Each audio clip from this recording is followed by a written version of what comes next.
मेरा नाम आशीष प्रकाश, आप सभी का वेताल यूट्यूब चैनल पर स्वागत है। आज के वेताल कॉमिक से अननोन कमांडर भाग 2 पर आधारित वेताल के रचयिता ली फॉक हैं। इस कॉमिक्स को लिखा है नॉर्मन वॉकर ने, चित्रांकन किया है जॉर्ज बेस ने। फ्रू पब्लिकेशन कॉमिक्स नंबर 897 जो 5 फरवरी 1988 में प्रकाशित हुई थी। आपने मेरे पूर्वज 14वें वेताल की कॉमिक्स कमांडर का अंत भाग 1 और भाग 2 देखी और सुनी। ये कॉमिक्स उसी के आगे की वेताल गाथा है। उन दोनों वीडियो का लिंक आपको डिस्क्रिप्शन बॉक्स में मिल जाएगा। आगे की कहानी 15वें वेताल की जुबानी। नमस्कार तुरन, मेरे पिता की मृत्यु से मैं बहुत ज़्यादा दुखी हूँ। मुझे पता है कि मेरे पिता नहीं चाहते कि मैं बहुत दिनों तक इस बात का दुख बनाऊँ। तुरन ने कहा, आपके पिता यही चाहते थे और यह सही है वेताल। अब मैं 15वां वेताल हूँ। मेरे पिता के हत्यारों को उनके इस अपराध का जवाब देना होगा, लेकिन सच्चाई यह है मुझे नहीं पता कहाँ से शुरू करूँ। शायद मुझ बूढ़े आदमी की एक छोटी सी सलाह तुम्हारी कोई मदद कर सके। वेताल, हमेशा याद रखना, जंगल के लोग परेशानी के समय हमेशा मदद के लिए वेताल की ओर रुख करते हैं और अब वे बहुत ही उदास महसूस कर रहे हैं। मैंने पूछा, ऐसा क्यों है कि वे उदास हैं? तुरन ने बोला, आपके पिता, उनका मित्र वेताल बुरी तरह से घायल हो गया है। जंगल की आग की तरह यह खबर पूरे जंगल में फैल गई है और वे सोच रहे हैं कि अब वेताल नहीं रहेगा। इसी बात से वे सभी भयभीत परेशान हैं। लोगों, वॉम्बेसी, मोरी, उगान और सभी कबीले के मुखिया रहस्यमय चट्टानों पर एक गुप्त बैठक में मिल रहे हैं, जहां वे तय करेंगे आगे क्या करना है। तो मुझे वहां जाना होगा। मुझे देखकर वे जान पाएंगे कि उनका मित्र वेताल जिंदा है।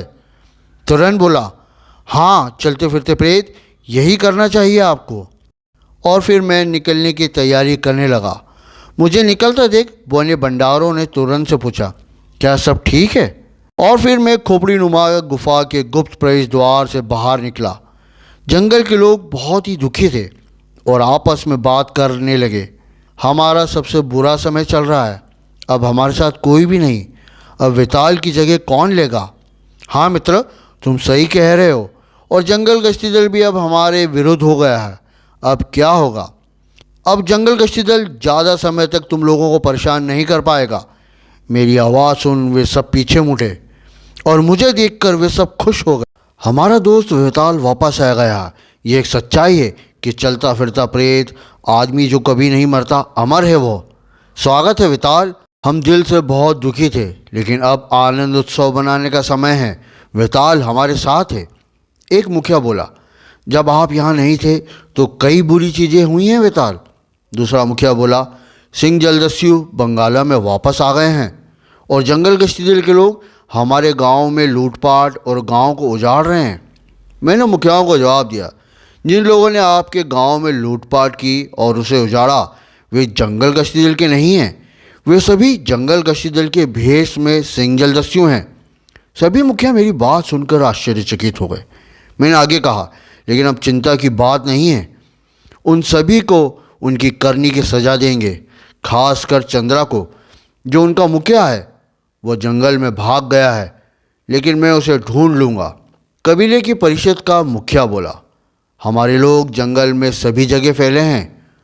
हर समय हर जगह वे हैं। उनमें से किसी ने तो देखा होगा। जैसे ही हमें पता चलेगा हम आपको खबर कर देंगे वेताल। वो चलते फिरते प्रेत। मुझे एक बात याद आई। पापा हमेशा एक बात बोलते थे, जंगल की कहावत है, वेताल की हजारों आँखें और हजारों कान हैं। और पापा बिल्कुल सही थे और तुरंत का अनुमान भी सही निकला। मुझे आगे बढ़ने का रास्ता मिल गया, जिस रास्ते पर चलना है, और आगे की राह अपने आप बनती जाएगी। मैंने मुखियाओं को बोला, मुझे चंद्रा की खबर देना और हम सिंह जलदस्युओं को बंगाला से ख़त्म कर देंगे। अलविदा मेरे दोस्तों। ठीक ऐसा ही होगा चलते फिरते प्रेत। अलविदा। और फिर मैं निकल पड़ा जंगल गश्ती दल की समस्या ठीक करने।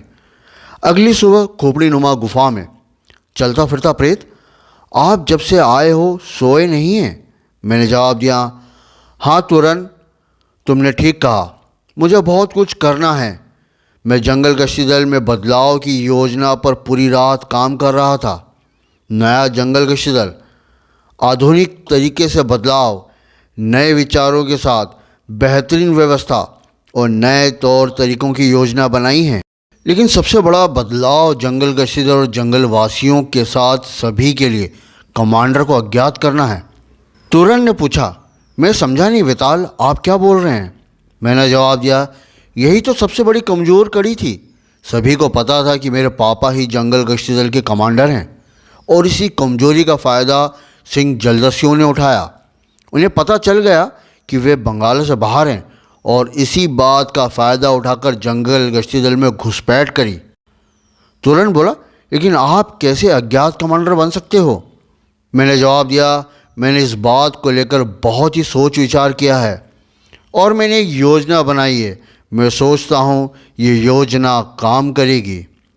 इसी दौरान ऊंचे पहाड़ों पर काउंट कुलई एक छोटे साम्राज्य में वापस आता है, जहाँ पर उसकी आवभगत के लिए उसके सेवादार उसकी सेवा करने लगे। काउंट कुलई राजा चंद्रा को देखते ही बोला, सियार वापस अपनी खो में आ गया है।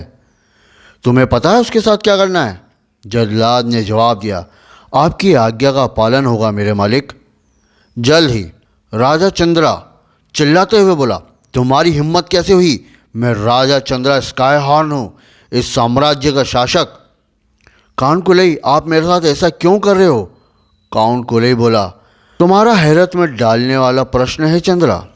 सिंह ऑर्गेनाइजेशन के सदस्य होने के नाते तुम्हें शपथ याद होगी, असफल होने पर मौत है। चंद्रा चिल्लाया, लेकिन मैं असफल नहीं हुआ हूँ। काउंट कुलई बोला, तुमने तो अपने अधीन लोगों को भी जंगल में छोड़ दिया था और तुमने हमारे दुश्मनों को भी मौका दे दिया है।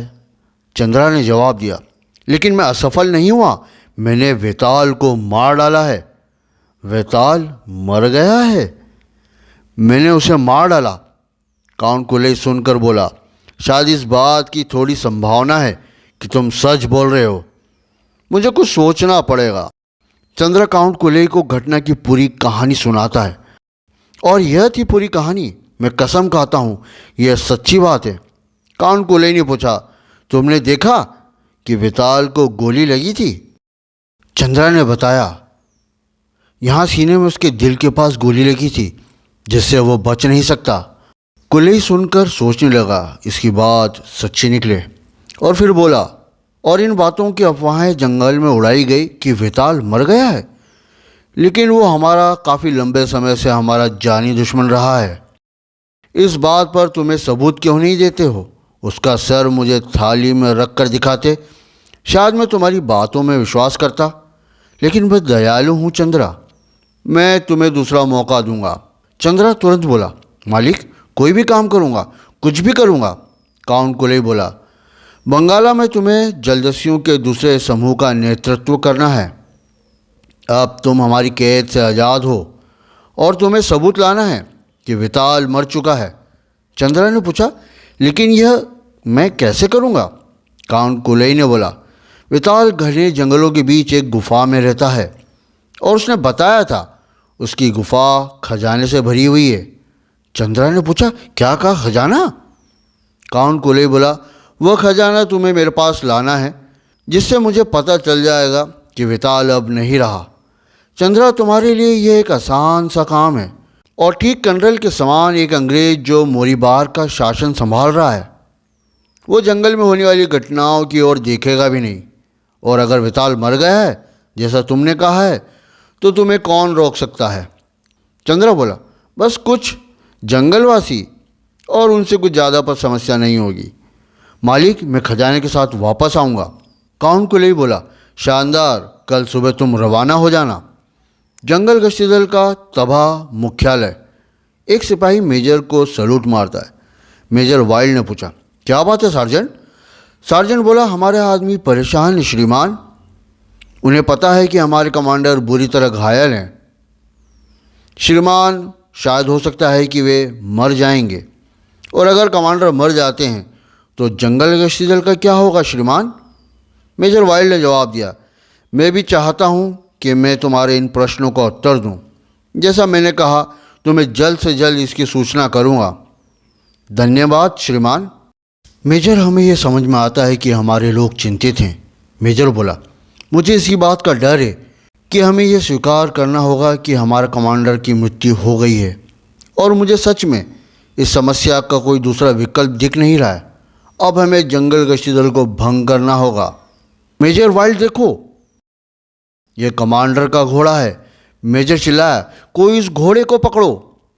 इस घोड़े के साथ एक पत्र है श्रीमान, डगलस वाइल्ड के नाम। मेजर बोला, लाओ मैं देखता हूँ। असंभव, यह तो हमारे कमांडर ने भेजा है। मेजर, कमांडर ने क्या संदेश दिया है? मेजर वाइल्ड ने पढ़ा, यह संदेश है कि जंगल गश्ती दल की पुनः स्थापना करनी है और हमें मोरीबार जाकर बेहतरीन लोगों को दल के लिए चुनना होगा। और यहाँ लिखा है, नए जंगल गश्ती दल की नई पोशाक, नए हथियार और अन्य सामग्रियों की विस्तृत जानकारी दी है। और मेरे लिए अच्छी खबर है। मेजर, वो क्या खबर है, बताएं? मैं नए जंगल गश्ती दल का कर्नल हूँ। श्रीमान, आपको बधाई, आप इस पदोन्नति के हकदार हैं। हमें भी कुछ समय पहले ही सोच रहे थे कि कमांडर अब नहीं रहे, और हम कैसे निश्चित करें कि ये आदेश कमांडर की ओर से ही आया है? मेजर बोला, यह हम नहीं कह सकते। यहाँ लिखा है कि मोरीबार के बैंक में हमें सारी ज़रूरत का पैसा मिलेगा जिसकी हमें ज़रूरत है। अब हमें हमारे जंगल गश्ती दल को फिर से संगठित करना है। जब हम वापस लौटेंगे तो जंगल गश्ती दल के मुख्यालय का पुनः निर्माण करेंगे। इस आदेश का पालन करने से हमें कुछ और नुकसान नहीं होगा और हम जंगल गश्ती दल को फिर से स्थापित कर पाएंगे। कल हम मोरीबार जा रहे हैं। भेड़वन खोपड़ी नुमा गुफा। चलता फिरता प्रेत, मुखिया ओलंगा आपसे मिलना चाहते हैं। मैंने बोला, तुरंत उन्हें अंदर बुलाओ। मुखिया ओलंगा मुझसे बोले, मैं चंद्रा नाम के एक व्यक्ति की खबर लाया हूँ जिसे आप खोज रहे हो। वेताल, जैसा कि मैंने कहा था कि हमारे लोगों ने जंगल में उनके दल को देखा है। मैंने आगे पूछा, और बताओ क्या जानकारी है? उसकी जगह को ढूंढना और उसे पहचानना आसान साबित हुआ। वह चंद्रा स्काईहार्न था जो पहाड़ी राज्यों का राजा है। मैंने मुखिया को इस खबर के लिए धन्यवाद दिया। मुखिया ने आगे कहा, विताल, एक और बात, कुली सिंह खुद चंद्रा के महल में है। वहाँ एक नौकर ने उन्हें योजना बनाते हुए सुना। चंद्रा सोचता है कि आप मर गए हो और वह एक दल का नेतृत्व कर रहा है जो जंगल गश्ती दल पर हमला करेगा और विताल के खजाने को लूट लेगा, और वे इस काम के लिए निकल पड़े हैं। मुखिया की बातें सुन मैं सोचने लगा, जिस आदमी ने मेरे पिता की हत्या करी वह यहीं आ रहा है। मैंने बोला, हम उनका यहाँ आने पर गर्म जोशी से स्वागत करेंगे। अब ये सुनो, जो मैं चाहता हूँ ये तुम्हें करना है। उसी दिन एक कबीले में मुखिया सभी को बोला, विताल, हमने सब तैयारी कर ली है और हम सभी यहाँ एक साथ इकट्ठा हो गए हैं और साथ ही ज़रूरत की सभी चीज़ें यहाँ ले आए हैं। रस्सी, जाली, मशाल, नकाब और जंजीरें जो हमने गुलाम बनाने वाले सौदागरों के समूह को खदेड़ने के बाद उठा ली थी। मैंने बोला, मैं भी इन चीज़ों को लाया हूँ। विताल, ये अजीब चीज़ें क्या हैं? मैंने जवाब दिया, इन्हें आतिशबाजी के पटाखे कहते हैं। ओलोंगो, मैं तुम्हें दिखाता हूँ। मुखिया चिल्लाया, जादू टोना? मैंने उन्हें बताया, यह कोई जादू टोना नहीं है, यह सिर्फ जलता है।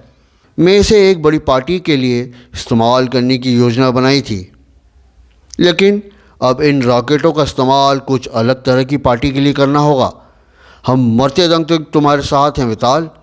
मैंने सभी को कहा, मैं नहीं चाहता कि तुम्हारे भालों पर किसी का खून लगे, लेकिन हम सिंह जलदस्युओं को मौत का डर दिखाएंगे। चलो चलें। और जंगलवासियों ने मेरी योजना पर काम करना शुरू कर दिया। जलदस्युओं का दल हमें दिखाई दिया, वे इसी ओर आ रहे हैं। मैंने कहा, अब ये सिंह जलदस्यु हमारी चाल में फंसने वाले हैं। चंद्रा ने अपने साथियों से बोला, आज जंगल ज़्यादा ही हरा भरा है। देखो, जंगलवासियों की लड़कियां।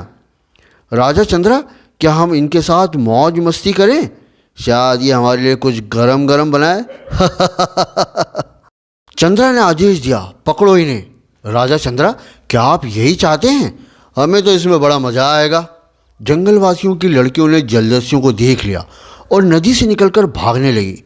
ठीक उसी समय जंगल के लड़ाके भी तैयार थे। तैयार हो जाओ, लड़कियां आ रही हैं। जलदस्यु लड़कियों का पीछा करते हुए पुल पर पहुंचते हैं और चिल्लाने लगे, चलो साथियों, कुछ मौज मस्ती करते हैं। जैसे ही आखिरी लड़की पुल से निकली, छिपे लड़ाकों ने तलवार से पुल की रस्सियां काट दी और जलदस्यु नीचे नदी में जा गिरे। कुछ मारे गए और कुछ बुरी तरह से घायल हो गए। मैंने बोला, इन्होंने खच्चरों को छोड़ दिया है, अब हमारी बारी है। फेंको। और रॉकेट में आग लगाकर जंगलवासी जलदस्युओं की ओर फेंकने लगे। चारों तरफ से रॉकेट आने लगे। फटाके से धुएं और धमाके होने लगे, जिससे जलदस्यु अचंभित हो गए। मैंने जंगलवासी कबीलों के लोगों से कहा, इनके खच्चरों को लेकर जंगल में तुरंत छिप जाओ। असहाय जलदस्यु डर गए और कुछ भी नहीं कर पाए। मालिक, वहाँ देखें क्या हो रहा है। चंद्रा ने कहा, वापस चलो साथियों, जल्दी हमें खच्चरों को लाना है। लेकिन अब वहाँ कुछ भी नहीं था। सब गए, न साथी, न खच्चर, न उन पर रखा सामान। जलदस्यु आपस में बातें करने लगे, हमने हमारे सभी हथियार और सामान खो दिए हैं। जंगल का भूत वे सब ले गया है। चंद्रा उनकी बातें सुनकर गुस्से में बोला, तुम मूर्ख पागल, ये केवल आतिशबाजी के पटाखे हैं, हमें बेवकूफ़ बनाया गया है। लेकिन वहाँ देखो, वेताल की खोपड़ी का निशान। चंद्रा खोपड़ी का निशान देखते ही बोला, असंभव, वह मर गया है। मैंने खुद उसे गोली मारी थी, वह मर गया है। कोई हमसे चालबाजी कर रहा है।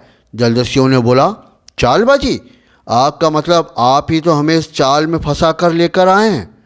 अब हम बिना संसाधन और गोला बारूद के क्या कर सकते हैं? चंद्रा ने जवाब दिया, खामोश बदतमीज, हमने कबीले के गांव में लूटपाट करी और जो तुम्हें चाहिए था वह सब मैंने तुम्हें दिया।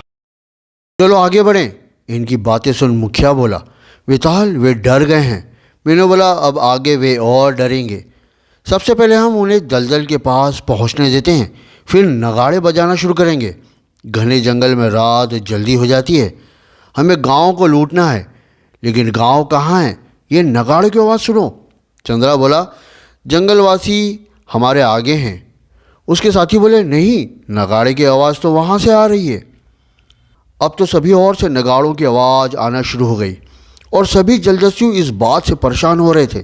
तभी अचानक अंधेरे में एक नकाब उनके सामने आया। चंद्रा ने पूछा, वहाँ क्या था? जलदस्यु बोला, एक शैतान, जंगल का पिशाच, डरावना था वो। चंद्रा ने उस जलदस्यु को तमाचा मारते हुए बोला, तुम डरपोक, वहाँ कुछ भी नहीं है। तभी दूसरा जलदस्यु बोला, चंद्रा, तुम्हारे पीछे देखो, जंगल का पिशाच। क्या जंगल के पिशाचों से डरकर जलदस्यु भाग गए? क्या चंद्रा ने विताल का खजाना लूट लिया? जैसे अनेकों प्रश्नों के उत्तर जानने के लिए देखिए अज्ञात कमांडर भाग 2। मिलते हैं अगले अंक में। तब तक विताल चलता फिरता प्रेत का अलविदा।